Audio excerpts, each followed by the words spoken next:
Welcome to the Tuesday Night Live mid-year break special episodes once again. My name is Andrew Sennett.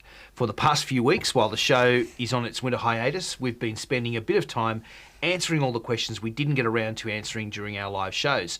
And there are a lot less questions now than when we began.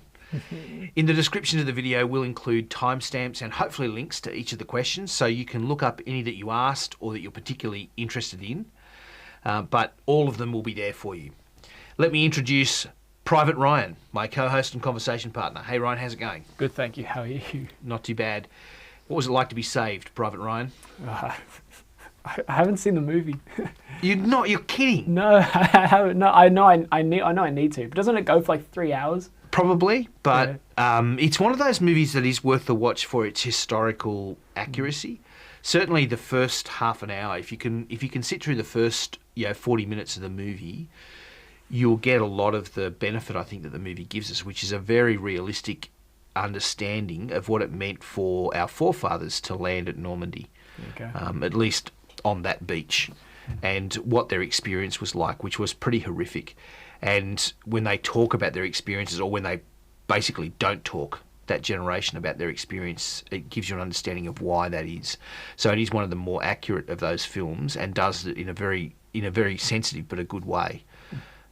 So it turns into a bit of the Dirty Dozen after that, in terms of the actual saving of Private Ryan. Sure. But an incredibly good film, and raises some profound questions. There's this moment at the end of the film. So the film is bracketed by this old man, Private Ryan, and he comes to Normandy with his family. And they're walking through this cemetery, and he begins to cry, and he's looking through the graves, and it turns out it's the graves of the men who set out to save him. And he's looking for one particular grave, and he finds it. And it's the grave of the captain who led the ranger platoon who went to save him. And he kind of falls down weeping in front of this gravestone. And then you see the movie, right? Then you go into Normandy, and you go through the whole movie, the process, and the I don't think I'm giving too many spoilers away. The movie's been out for a long time, but the captain, who's Tom Hanks, he dies right at the very end as Ryan is saved, and and so then they clip to back to this scene, and his family, his wife and his children and grandchildren are there gathering around him because he's just distraught. He's completely distraught, and he turns to his wife and he's weeping, and he says, "Tell me I've lived a good life." Because in that final scene, when the captain is dying, and he runs up to him and he holds onto him, he's trying to help him, and the captain looks him in the eyes, he's dying, and says, "Earn this. Earn this. We've given our lives to save you. Earn it." And so he's just desperate, talking to his wife, going, "Tell me I've lived a good life." What kind of a life pays for that?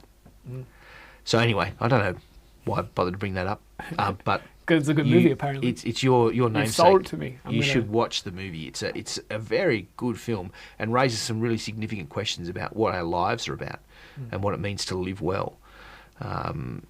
So I think it's one of the good ones. But in any event, we're on break at the moment. We're not here in the studio.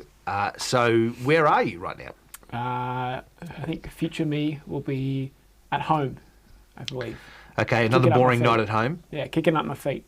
Right. Something Reading like a bedtime story, something like that. Something like that, yeah. Well, I, on the other hand, am on holidays in the New England area.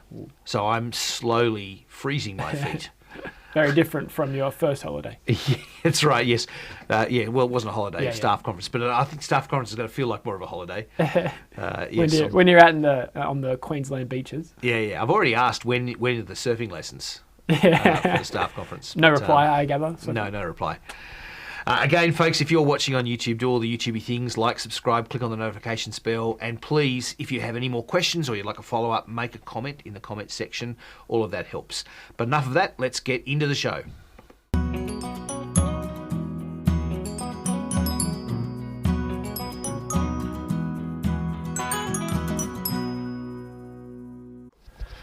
All right.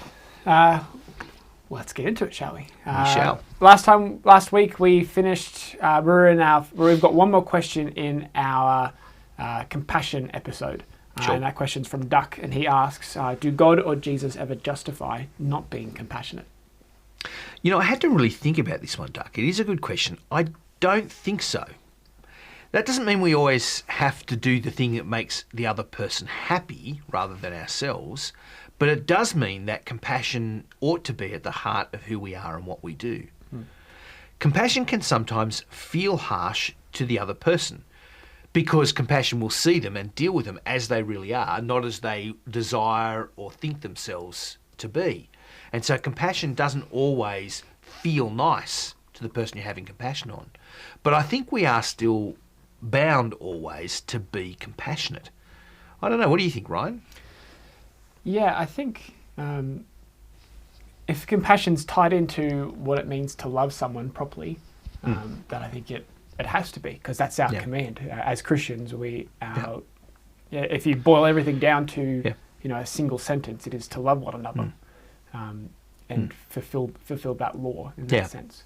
I think at the heart of the compassion is the idea that other people need mercy, and I think that's true of everyone. There's not a single person in the world, no matter how evil or how destitute or how powerful or how amazing, who doesn't need mercy and compassion at some point in their lives, or in some areas, or perhaps in all areas. So I think that there is no time to not be compassionate. That compassion may sometimes feel harsh. It may feel, the actions you take may not feel good. But if it is out of compassion and of love, then that's right. Yeah. It's a great question though, Duck. Thank you. Yeah. We're going to move on to the next episode now, which is the last one we've done from our past selves point of view, which was our special episode with Peter. You are you are the Christ, or the Mr. Christ, or whatever it might be. Sorry, that's the one before Peter. And so we've got a question from Kelly. And so she asks, do we see the benefits of the forgiveness of sins before we die? Or is that a new creation kind of thing? Yes, great question, Kelly. Do we see the benefits of forgiveness here and now, or is it all for some distant time in the future, for heaven when you die? I think we do, and we don't. Ultimately, we won't see the full benefits of forgiveness until the end, until God transforms all things, including us. That's what Christians mean when they talk about resurrection. Resurrection isn't like some zombie movie reanimating corpses. No, resurrection is about renewal and transformation, about life as it's meant to be. And we have to wait for that. But that doesn't mean there isn't any payoff in the here and now. There is some benefit to forgiveness in the here and now. One benefit is a changed way of looking at our lives and our relationships with others. See, forgiveness helps us to see ourselves and other people differently, and to break some of the harmful dynamics we can build up in our relationship. Forgiveness also pushes us to live in the now, but with the future in mind. When we see ourselves as forgiven people, this ought to build in us a resolve not to live like we did when we were unforgiven. So forgiveness will benefit us in helping us to change our lives now, even if we know we won't be perfect. And forgiveness also helps us to see when we're not living up to what we believe, and to be truly sorry for that. So being forgiven ought to make us sorry when we do the wrong thing, and to continue to seek forgiveness. And so there's a famous Christian from history, a guy named Martin Luther, and his catchphrase was, even if we're always sinning, we're always repenting, and we're always being forgiven. Because God is the God who loves us and who does want to forgive us. He's our Father. Yeah. I find the question interesting in terms of seeing the benefits, because there are benefits that we do have here and now in the immediate sense. Sometimes we just don't see it, or it's not fully revealed to us. So I find that a really interesting question. But yeah, I think that's a really helpful answer. Duck asks a question about unjust death though. So what does an unjust death show anyone? How do we tell based on scripture if a death is unjust or not? If we were to pass on tomorrow, perish the thought, would we be unjustified? Unjustified. Thanks, Duck. There are a few different things going on in this question, and so I'll try and pull it apart if I understand it correctly. I think first thing is an unjust death shows a lot. An unjust death highlights injustice and can lead to real change. And we've actually seen this in the past year, as one unjust death has led to a lot of thinking about how we conduct our democracies. The Bible holds out a measuring rod to our lives, and because of this it helps us to know what injustice is and to spot it in our own lives and in our communities. As for the third part of the question, for all of us, we can measure ourselves against the Bible and see just how much injustice exists in our own lives and relationships and communities, the injustices that we perhaps perpetrate on others without thinking about it. One of the things that's very clear from the Bible is that every human being is in the same boat here. All of us suffer injustice at some points in our lives, and every one of us perpetrates injustice. And that means we're all in trouble. But this is the good news of the Christian religion. The key message of the Christian faith is that Jesus has come to deal with our injustice. His death, the most unjust of deaths, is also what deals with our injustices. And because of that, if we follow Jesus, if we have faith in him, we can know that we are justified. Because our injustice has been dealt with by Jesus, so we can be confident about our end. We can be confident about our future. We don't have to worry about being, unjustified, because we know that Jesus has died in our place. That's at the heart of the Christian faith.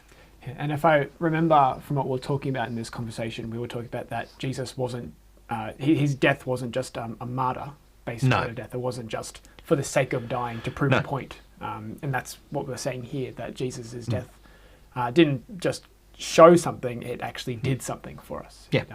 It was both a representative death, he represented us in dying that death, and it was a substitutionary death, he died in our place. Yeah, that's right. He took our injustices in himself and the consequences of those in himself. Yeah. Which are things that a martyred, unjust death by itself cannot do. Yeah. Which I think was the difference in our conversation before. Yeah. But we'll keep going. Ben asks a question about forgiveness. Is there a good way to teach kids true forgiveness? Forgive them. Forgive them. Forgive them? It's a good question. Kids learn on the whole from experience and example. They need to be shown and to experience forgiveness to understand what it means for them to be forgiving people. But there is a whole lot more to it than that, because we humans are complex and broken, and so there are lots of moving parts there, I think, with children and teaching them well. It's like, how do you teach kids to share? Kids are, I think, innately selfish, and that's because human beings are innately selfish. We are all complex and broken, and that you see that brokenness right from the very beginning of our lives. And so these things need to be shown to them, and shown to them in their experience so that they can understand it. And that's something that will then affect the way they grow. But it's hard. What do you do, right? I don't know. I'm still thinking about it with my son. Or it's something I'm thinking about how, in terms of how I operate. Yeah, I feel you can testify to the complex and brokenness of even children, and the selfishness even of children. Yeah. The story that I tell, I think I've told it on the show before, is how we tell him not to do something, and he just looks at it and goes, and then goes and does it anyway. Yeah. Like, And you're just going, you little rotter. Yeah, that's right. Yeah, because he knows, he does know he's not supposed to do it. He is aware of that. It's not like he thinks we say these things when we do it. It's no. Yep. But that means that there's a teachable moment there, because our children have all these things in them. They need to be forgiven. And so they can learn forgiveness by experiencing it themselves. It might take some time to teach them to forgive others, because it seems to me that kids are born innately selfish, and they almost need to learn the virtues. They're not naturally self-giving or those sort of things. They tend to learn those things from experience. Yeah. That might be a bit extreme, but I think yeah.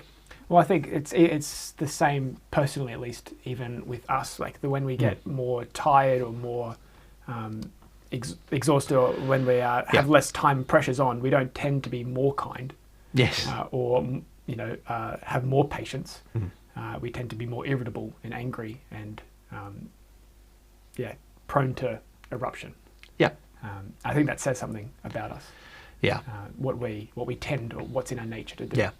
I think as well, it's not just for kids to be taught forgiveness; it's for adults as well. Yeah. And there are so many things with that. I think I've said a few times on the show, I can remember sitting down with my kids in a McDonald's and talking about some of these things, and talking about how not to end up this way, and talking about why I wasn't seeking vengeance for things. And that's really hard. And I guess as when the kids are little, you teach them very simple things, and you try to show them forgiveness and help them to take those sort of steps themselves. And as they grow, that teaching becomes more full and more complex. You talk about all the different aspects of things, about what it means to actually forgive, which will mean bearing some of the cost yourself and not seeking vengeance. So there's a lot of things to it, and I think it'll extend over time. Yeah. It's hard work. Yeah. It's tough being a parent, isn't it, Ryan? I'll let you know when I have to do something proper. All right, it's all breezy for you guys at the moment. Oh, super breezy. Yeah. Super breezy. But it's funny. There's something about a good, deep and meaningful Macca's conversation. Yeah. What is it about Macca's and something children? about Macca's that just opens you up. Yeah. We'll keep going though. Ben, it's a different Ben this time, has another question saying, what do you say to someone who thinks money will solve all their problems when clearly the movies say that it doesn't? Watch a movie? With them? Money is a pretty big driver for people. They say there are three key temptations in life: sex, money, and power. They tend to be, particularly in the Western world, three key points of temptation for people. We tend to look to one or more of these, sex, money, or power, to solve our problems and to bring us a feeling of safety. Of course, they don't solve our problems. And they don't bring us safety. They can't change our character. They can't save us from death. They won't make us better people. You won't be a better person if you have a lot of money, even though you tend to think you will. But we can't help ourselves. We don't want to admit that there's a God there who is the answer to safety and security and to our lives, and who is someone we ought to look to. And so we have to replace him with something else. And these are the answers we tend to come up with: sex and money and power. And so all you can really do, I think, is try to show how these things are not answers. And I think there are enough things in popular culture, there are enough movie tropes out there to show that money doesn't answer these questions, that sex doesn't answer these questions, that having power doesn't answer these questions, doesn't bring safety and security, doesn't bring peace and wellness to us, that you can have those conversations. But will you change that impulse in people? Well, no, we won't, because that's the impulse of people who turn away from God. That's what it means for us to be turned away from God. It's why we still find those things tempting. It's why Christians are drawn away by those things, because we just can't help ourselves almost. It's just that the pull of those things on our lives. So, but you can always have fruitful conversations about it, but just be prepared for the fact that those things are a very strong tug and pull. I think ultimately, rather than actually negatively going, this sucks, that sucks, you're awful, you might also at the same time perhaps try a more positive approach, which is to talk about how appealing and good and honourable and worthy of our worship Jesus is. And how he answers some of these key questions about our safety and security, about our personal being, so much better. That he's a better answer to life, and someone we can truly look to. And so you might try balancing those things out rather than just simply doing the negative, perhaps do the positive. Great. All right, we're going to move on to episode 14, which was Peter's story of his life. And Michael's got a question. He asks, why did Jesus change Peter from being called Simon? Why did he give him another name? Okay, first answer is, I don't know. There's the place where this happens is in John's Gospel, John's biography of Jesus in chapter 1. And it says, Jesus looked at him, at Simon, and said, "You are Simon, son of John. You will be called Cephas," which when translated is Peter, which when translated is rock or stone. Yeah. And I really don't know. It might have been that that name fit Peter's personality profile, and Jesus did it like a nickname. That we'll call you Peter. It might be that people were already calling Simon some version of rock, and Jesus just kind of formalised it. That this was how he's known. That's often true of people with dual names in the Bible. It's not that God changes their name, it's that they were always called those two things, but one comes to prominence. in their relationships with God. And so we don't really know. We're not told why he does it. We're just told that he does it. Certainly it becomes part of his relationship with Peter, with Simon, that this idea of rock, on this rock I will build my church. And so there's a convenience to that there, but we don't know why. Great. Okay. We'll keep going then if we're not sure. Lockie asks, do you think the other apostles had serious foot and mouth moments like Peter and they just weren't recorded? Great question, Lockie. Yes, they did. And some of them are recorded, in fact. Not many, but there are some recorded. Not to mention the many times that the Gospels just refer to the disciples, which suggests they were all thinking and saying the same dumb things, and that happened several times. Yeah. But there are moments where you catch the other disciples having foot and mouth disease. In John chapter 1, Nathanael says, Nazareth, can any good thing come from there? That's a classic dumb one. And that's when Jesus is right behind him and Philip's going, yeah. Yeah. Thomas is someone who actually gets a little bit more airtime than the other disciples. He's often known by the name Doubting Thomas. But he actually says a few dumb things. Thomas says, Lord, we don't know where you're going, so how can we know the way? He's the one in chapter 11 says, let's all go with Jesus so that we can die with him, which sets them all up for that classic fail of running away instead of dying with Jesus. And he's also the one who's most famous for saying, yeah, as if he's risen from the dead. I won't believe that till I stick my hands in his side and my finger through the holes in his hands. And then Jesus shows up and he goes, what? No. Yeah. And so there are lots of classic moments. Philip says, Lord, show us the Father and that will be enough for us. And Jesus goes, look, have you taken a dumb pill? I'm standing right in front of you. If you've seen me, you've seen the Father. You've seen enough. You can know him. And so there are actually quite a few fail moments, not as many as Peter, but they are there to be found in the biography of Jesus, in the stories of his life. So, yeah, those classic moments of failure. Yeah. Great. Oh, not to mention James and John. Oh, yeah. They're the ones who come to Jesus and say, we want you to do us a favour. Let us sit you right and left when you come in your glory. They want the best spots. They want to claim the best spots for themselves. And all the rest of the disciples are resentful. And you can bet why. It's not because they've claimed something that they can't claim. It's that they've claimed something that we wanted, and we wanted that. And why didn't we think to ask that first? So, yeah. But, yes, so there are those moments for the other disciples. They get their moments in the sun. They all get their share. Yeah. They have their share of classically, hilariously stupid moments. Not to worry, Lockie. Yeah. Great. This is the thing. These are great stories, and I think we're meant to look at the disciples. We're not meant to look at them like a pantomime. In a pantomime, there's signs put up for the audience. The villain comes in and the boo sign goes up.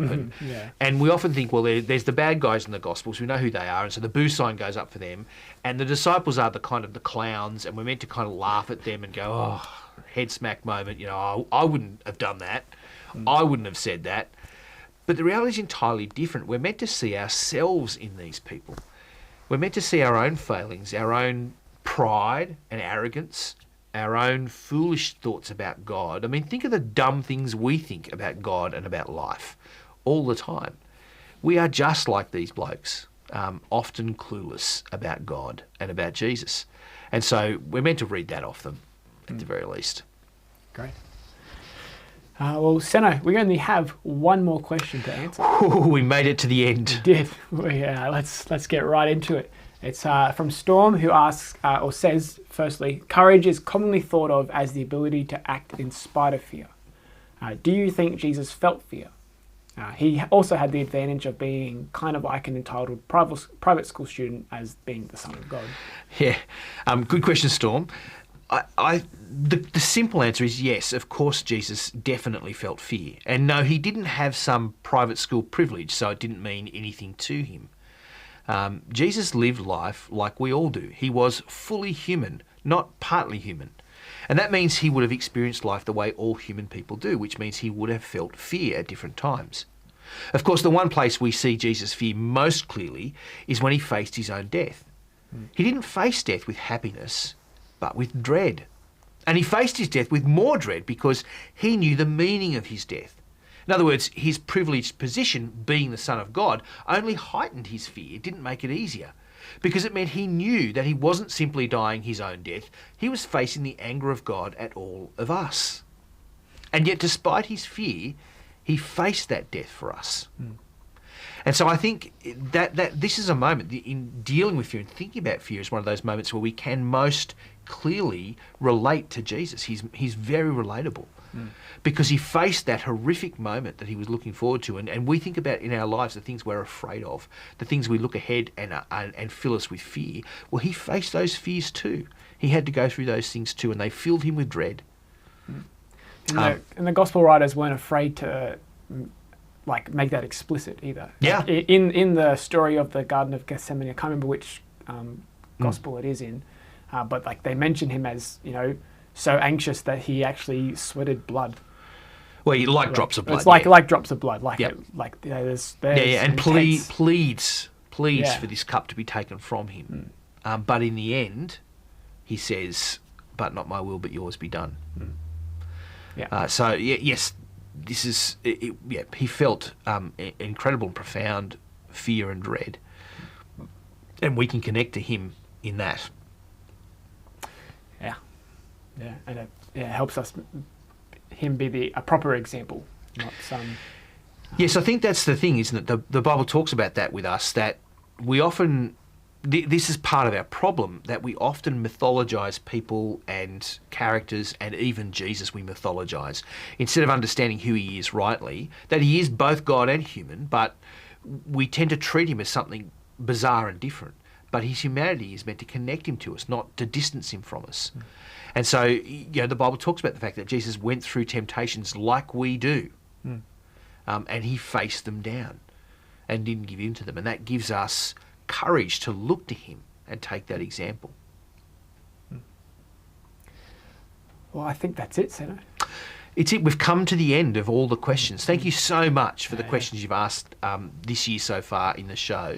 They really do make a difference to the show. We love having your questions and having that live interaction. We're sorry we couldn't get to all of them during the show.